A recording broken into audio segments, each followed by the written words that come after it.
போலுங்கள். தாங்கள் தினத்தை விடுத்து என் விண்ணப்பத்திற்கு செவிசாய்க்க வேண்டும்.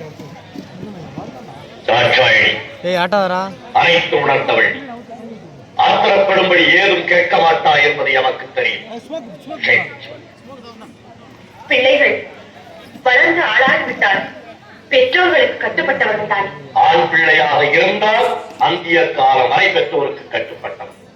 பெண்ணாக பிறந்து விட்டால் பருவம் அடைந்த பிறகு மற்றொருவனுக்கு மாலையிட்டு விட்டால் கணவனுக்கு தான் கட்டுப்பட்டவன். மற்றொருவருக்கு மாலையிட்ட பின் பெற்றவர்களை அந்த பெண் மறந்துவிட வேண்டியதுதான். சுற்றி வளைத்து நீ எங்கு வருகிறாய் என்று எமக்கு புரிகிறது.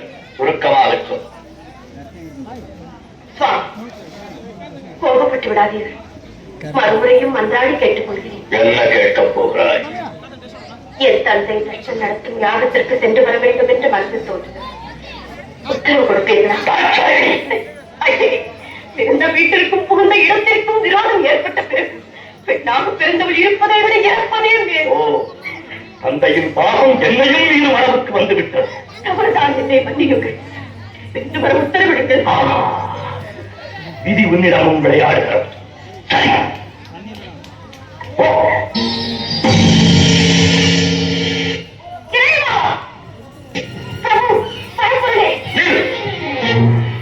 எங்கு வந்தாய்?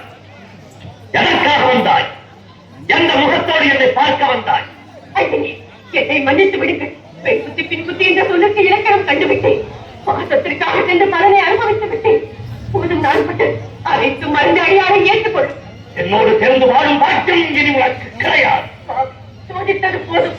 இனி வேதனையை என்னால் தாழ முடியாது. ஏற்றுக்கொள்ளும். இளமை மறந்து தக்கன் மகரந்த பாகத்தால் தவறு செய்து விட்டாய். தற்கு தக்க தண்டனை நீ என்னை பிரிந்திருக்க வேண்டியது. என்னை பிரிந்து தனிமையில் இருக்க வேண்டாம். நீ துறை இனி எனக்கு தேவையில்லை. உலகில் இனி நாமே தனித்து இயங்கிக் கொள்வோம். உறுதியாகத்தான் சொல்கிறீர்களா? இறுதியாகவும் சொல்லுகிறேன். எங்கே என்னை பார்த்து இனி ஒரு முறை சொல்லுங்கள். உன் முகத்தை பார்க்கவும் தயாராயில்லை. ஈசனே, என் துணையின்றி உம்மால் ஒரு காலம் தனித்து இயங்க முடியாது என்பதை நன்றாக நினைவில் வைத்துக் கொள்ளும். சக்தி ஆழத்தால் அழியாதே. சர்வம் சிவமயம். சப்தரிஷிகள், பூதகணங்கள் மற்றும் உங்கள் சகாக்கள் அனைவரையும் அழைத்து கேளுங்கள். சக்தி இல்லையே சிவம் இல்லை என்று தக்க பதில் கூறுவார்கள். வார்த்தைகள் பேசாதே. சிவம் தான் உலகில் சிறந்தது. இல்லை, சக்தி தான் உலகில் வியந்தவள். சிவம் இல்லையே சக்தி இல்லை. சக்தி இல்லையே சிவம் இல்லை. சிவம் தான் பெரிய. சக்தி தான் பெரிது. ஆளுக்கு பெண் அடிமை. அந்த ஆணையும் பெற்றுத் தருவது பெண்மை. நீ இன்றி நான் உண்டு. நான் இன்றி நீ இல்லை.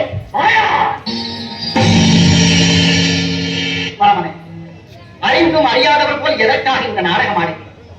சக்தி இல்லையே சிவம் இல்லை, சிவம் இல்லையே சக்தி. இருவரும் சேர்ந்திருப்பதுதானே உலகம். இனம் தணிந்து சிவசக்தி சமேதராய் சாட்சியது.